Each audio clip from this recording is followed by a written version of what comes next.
G20 summit खत्म हो गया है, लेकिन G20 पर मोदी का उत्सव तो कई दिनों तक चलेगा।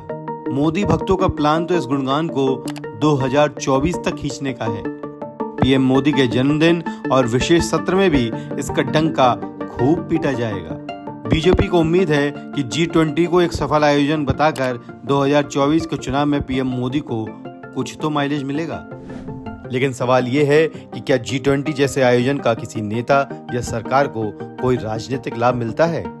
इस सवाल का जवाब जानने के लिए हमने उन देशों की लिस्ट निकाली जहां पिछले 9 साल में G20 का आयोजन हुआ था। इस लिस्ट में हमने विशेष रूप से ये देखा कि G20 के आयोजन के बाद क्या जिस सरकार या जिस नेता ने G20 का आयोजन करवाया था उसे अगले चुनावों में जीत मिली या हार। साल 2022 में इंडोनेशिया में G20 हुआ था, लेकिन इंडोनेशिया में अगला चुनाव 2024 में है। इसकी शुरुआत 2021 से करते हैं। साल 2021 में G20 की अध्यक्षता इटली के पीएम मारियो ड्रेनी ने की, लेकिन अगले ही साल यानी 2022 में उनकी सरकार गिर गई। चुनाव में वो हार गए और द्वितीय विश्व युद्ध के बाद इटली में पहली बार दक्षिणपंथी सरकार बनी, जिसकी पीएम जॉर्जिया मेलोनी है।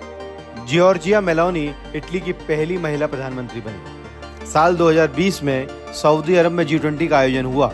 वहां चुनाव और लोकतंत्र को लेकर कोई खास लोड नहीं है, इसलिए ये केस स्टडी छोड़कर आगे बढ़ते हैं। उससे पहले साल 2019 में जापान ने G20 की अध्यक्षता की थी।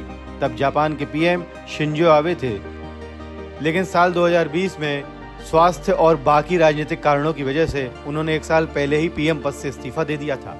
साल 2018 में अर्जेंटीना ने G20 की अध्यक्षता की थी।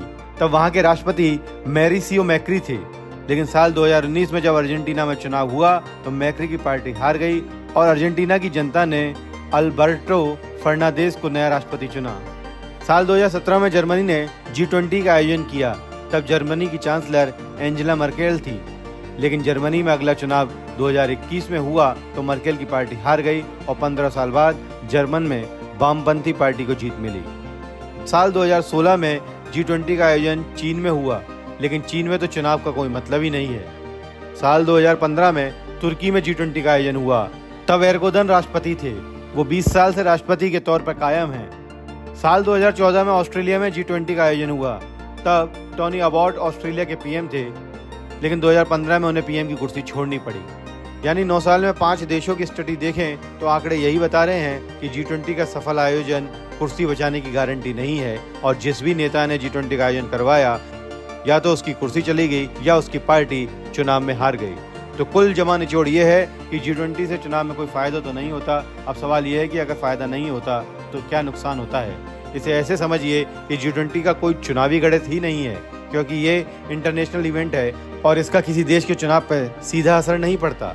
लेकिन G20 का रिकॉर्ड ये जरूर बताता है कि इसे आयोजित कराने वाली पार्टी या सरकार के लिए यह आयोजन चुनाव में पनौती साबित हुआ है।